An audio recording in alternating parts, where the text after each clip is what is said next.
Olá, tudo bem com vocês?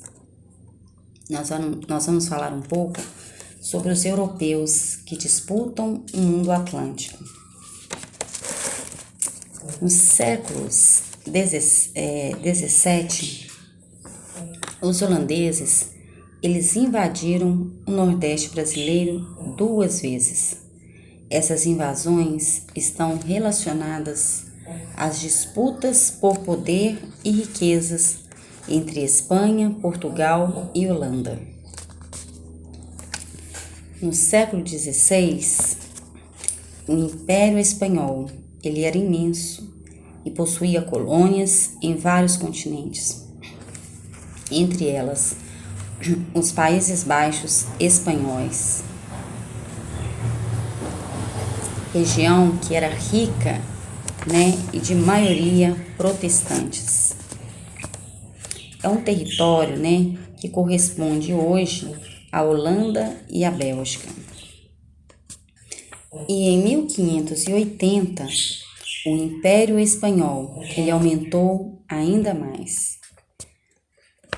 Naquele ano, o rei de Portugal, Dom Henrique, morreu sem deixar herdeiros. Então, o rei da Espanha, Felipe II, parente do rei morto, se tornou também rei de Portugal. O domínio da Espanha sobre Portugal e suas colônias, entre elas o Brasil, ficou conhecido como União Ibérica e durou 60 anos. Durante este tempo, os adversários da Espanha tornaram-se também inimigos de Portugal. Foi este o caso dos Países Baixos espanhóis. E no final do século XVI, o rei Felipe II da Espanha, ele tentou impor o catolicismo nos Países Baixos e passou a cobrar altos impostos de seus habitantes. Estes, então, revoltaram-se e guerrearam contra a Espanha em 1581.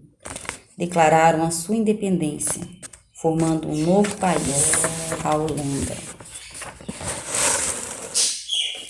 Informado com a perda da Holanda, o rei espanhol Felipe II proibiu Portugal e suas colônias de comercializarem com os holandeses. Diante disso, em 1521, os holandeses criaram uma grande empresa, a Companhia das Índias Ocidentais, para invadir as colônias portuguesas na América e na África. Na América, o alvo dos holandeses era o Nordeste brasileiro, que à época era o maior produtor de açúcar do mundo. Já na África, os holandeses queriam conseguir africanos escravizados para vendê-los ao Brasil.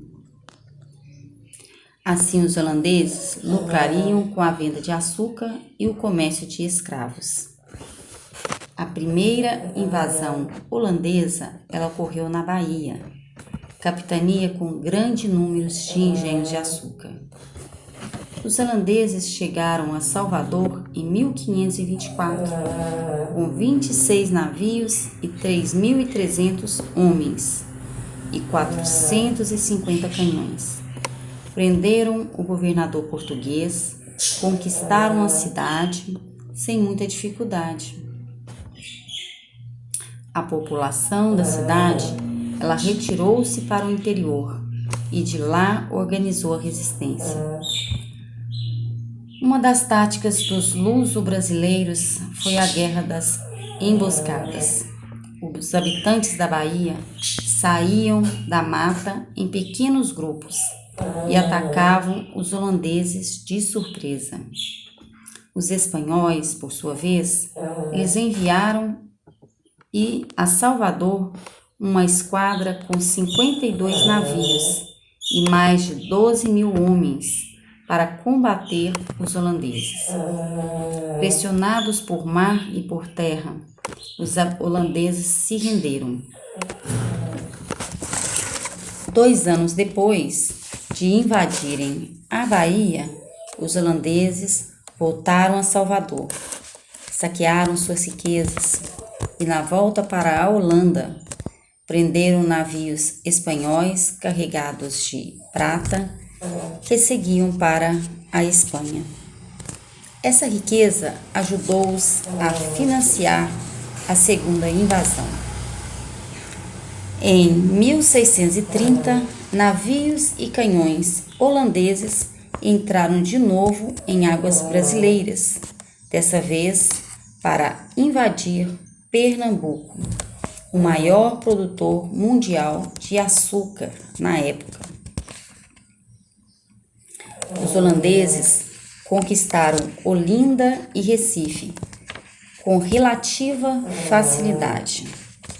O então governador Matias de Albuquerque, ele retirou-se para o interior com homens e armas e lá fundou o Arraial de Bom Jesus, o principal forte da resistência luso-brasileira.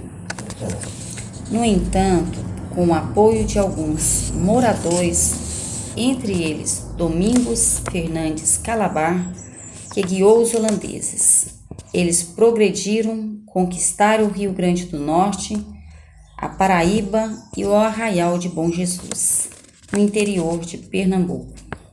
O governador Matias de Albuquerque, então, mandou incendiar os canaviais e se retirou com seus seguidores para Alagoas.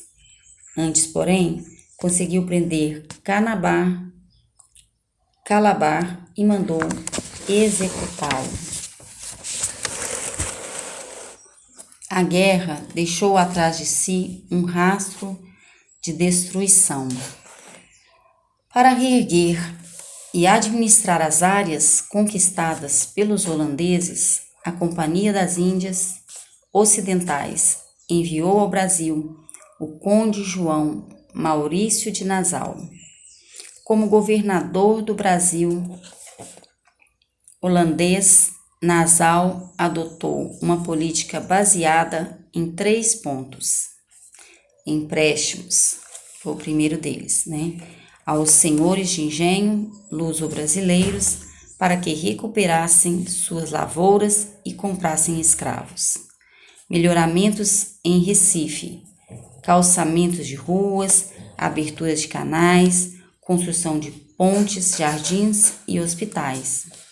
Tolerância religiosa, a fim de evitar possíveis conflitos entre os senhores de engenho e católicos e os holandeses protestantes.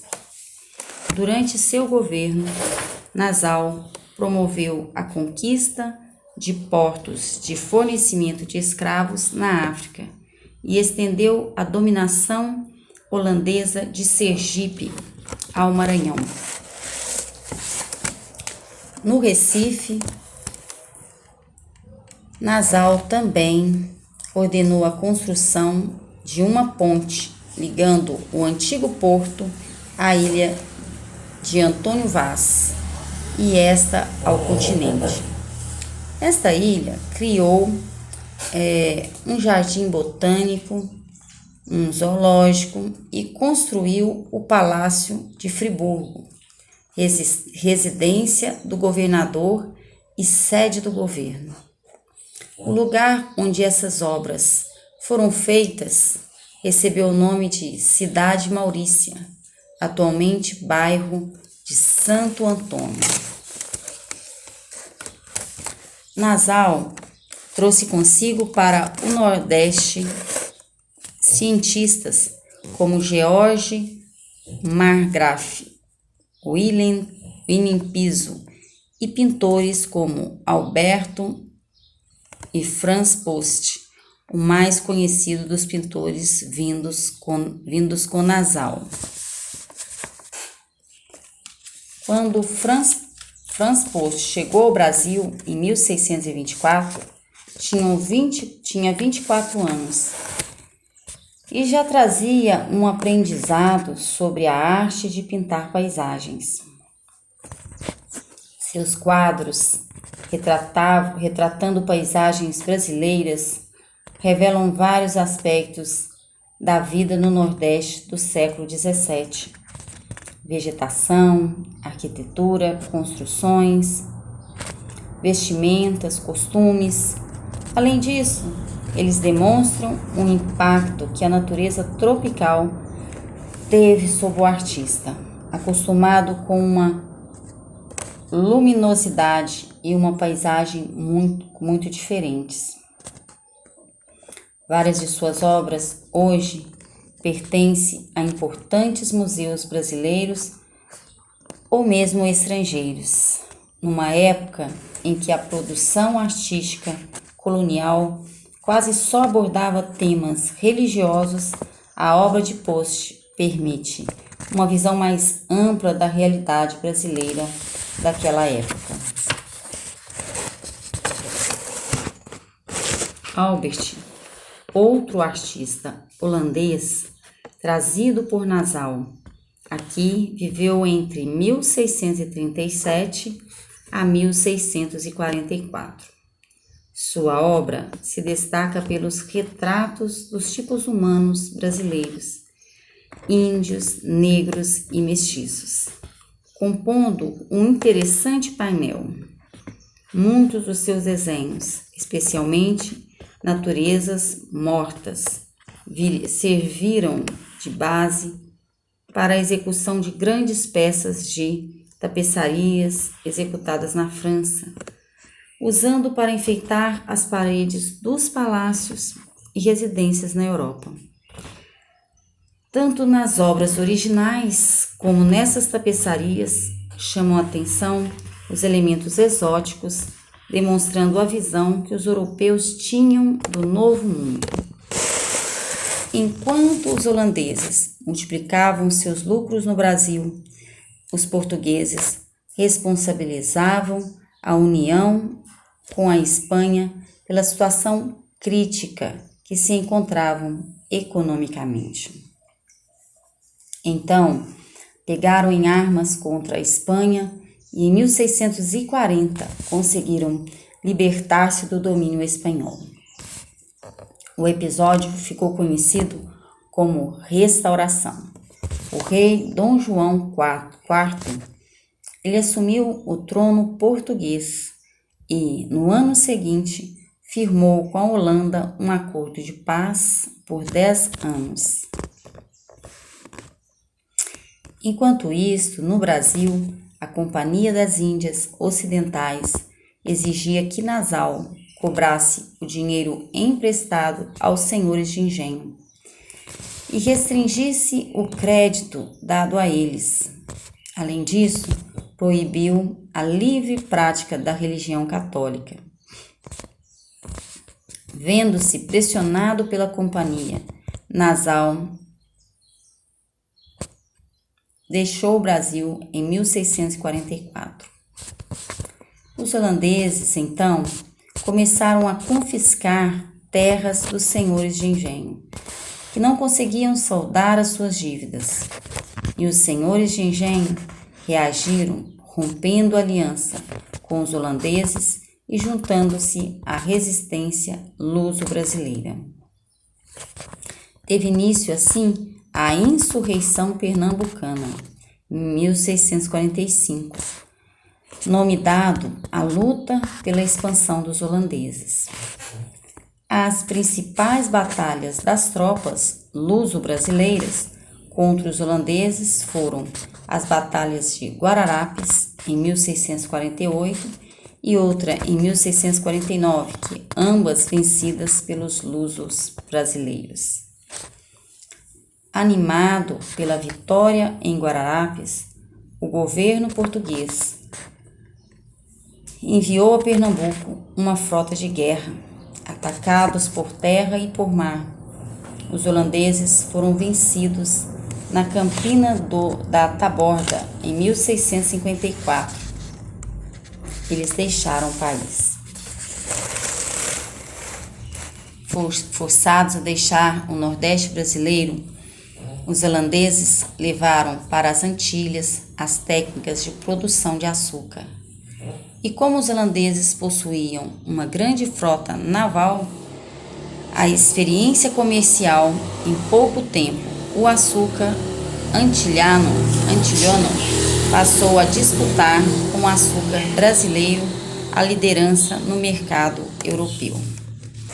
Além disso, nos anos entre 1650 a 1700, a Europa vivia uma crise econômica profunda. Com isso, a procura pelo açúcar diminuiu e seus preços caíram pela metade. Mas, mesmo assim, no Brasil, a economia canavieira manteve seu dinamismo. Os proprietários rurais, eles continuaram acreditando no açúcar, investindo na montagem de engenhos e ampliando as terras destinadas a lavouras de cana.